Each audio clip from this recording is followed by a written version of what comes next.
Muharram 10th, the year 61 AH. In the heart of Iraq, in a sweltering desert, a family was surrounded by a savage crowd. Alone and unassisted, the crowd had even blocked off the water passage for them. Sometimes, it is really hard for the people to differentiate who is right, and something needs to happen to wake them up, to prove the innocence of an infallible imam. The family went to the battlefield one by one to defend their imam, and they were killed one after another.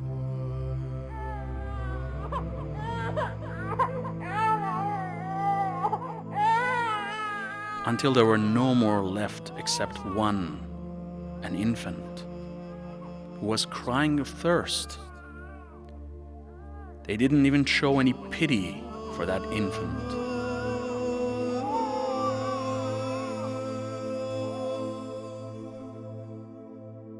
Perhaps there are a lot of historians who tend to conceive of this event from different historical aspects. But have they answered this question? That what events had happened in the past in which killing infants had been that usual? When history poses a question, a convincing answer can definitely be found in its depth.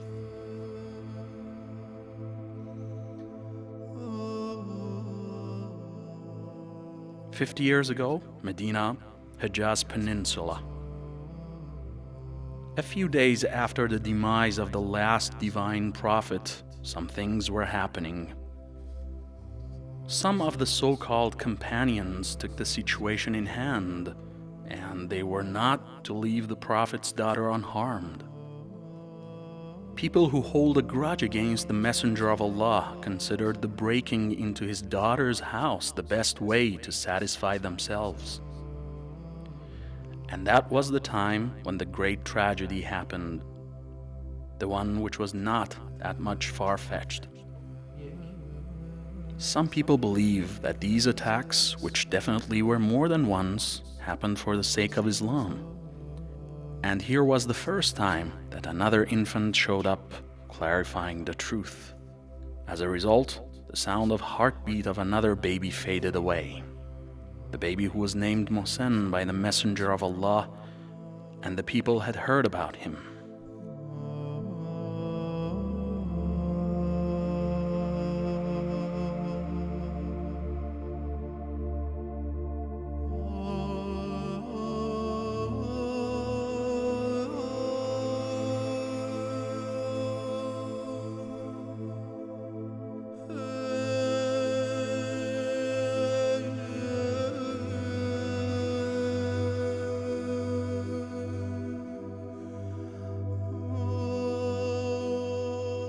Maybe asking the question that what has remained in the chronicles of the opponents about Mohsen after hundreds of years sounds interesting. It's not a bad idea if we take a glance at history. Some chronicles claim that Mohsen passed away when he was an infant. It means after birth. Tabari and Bin Athir, the Sunnite elite, write in their books Tarikh al-Umam wal-Muluk and Al-Kamil fi al-Tarikh, he passed away when he was a baby. Similarly, Bin Hajar Asqalani writes in his book Isaba, Mohsen passed away when he was a baby. Some historians, such as the author of the book Al-Kamil fi al-Tarikh, believe that Mohsen, Hazrat Fatima's son, passed away in childhood.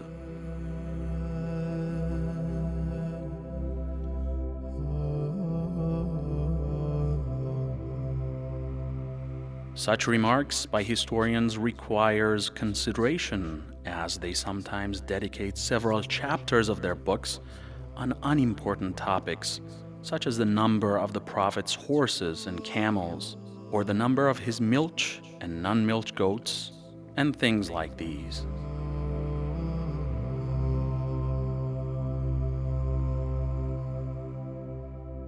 Meanwhile, The words of another Sunnite historian named Maqdisi sound interesting. It seems he had no idea there will be a time when by pressing a few keys, you can collect all the information about a topic in one place. He has written in his book, Al-Bad' wa Tarikh, Mohsen is the same person whom the Shiites believe was miscarried as a result of a hit of one of the caliphs, while most historians do not know him. It seems that immediately after these remarks, Maqdisi himself could notice his own strange words, and he continued, Mohsen, Hazrat Ali's son, passed away when he was a baby.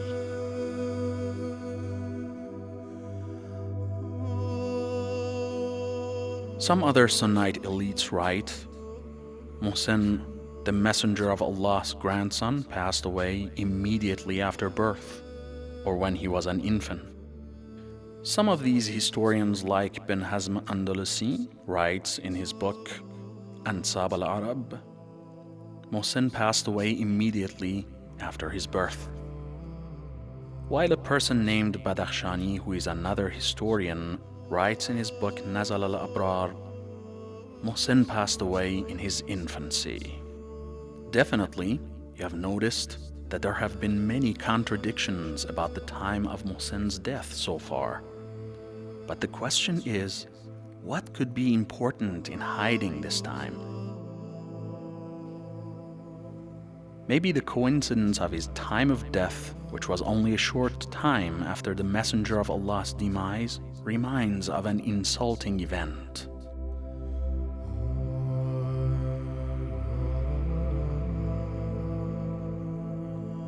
Bin Sabah Maliki in his book Al-Fusul al-Muhimma and Safuri Shafi'i in the book Nuzhatul Majalis say, Mohsen was miscarried in his infancy, but they don't refer to anything about the reason of his miscarriage. Interestingly enough, Safuri Shafi'i in his book Mahasin al-Mujtama'a relates the following from the book Al-Isti'ab. Fatima miscarried Mohsen. However, this remark can no longer be found in the recent editions of the book. Who knows who has done such censorship in these books, and until when it will continue.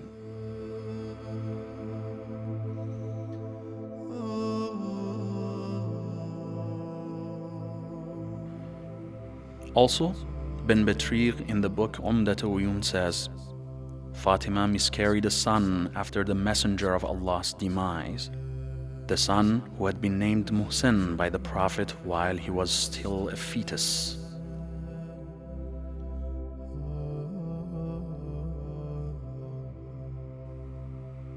One of the famous Shiite scholars who lived 700 years ago, named Allama Sheikh Zainul Abidin Amili, talks about one of his contemporary scholars named Balazari, who had also been one of the famous Sunnite scholars of his time. Balazari states that Mohsen's miscarriage had happened due to the second caliph, Umar bin Khattab's kick. Some other phrases have replaced the above-mentioned phrases. But what had really happened to this baby? And why the answer of this question is that important?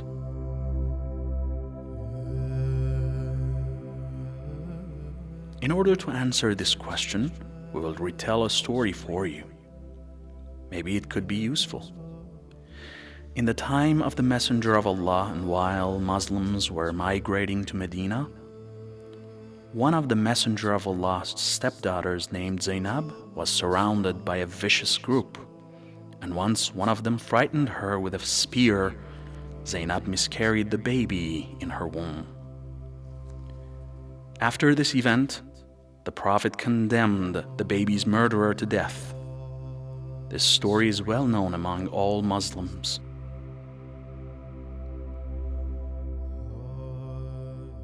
One of the Sunnite scholars named bin Abil Hadid says that after I heard this story from my master, I asked him, "Do you confirm that Fatima, the Prophet's daughter, was also frightened and miscarried her baby?"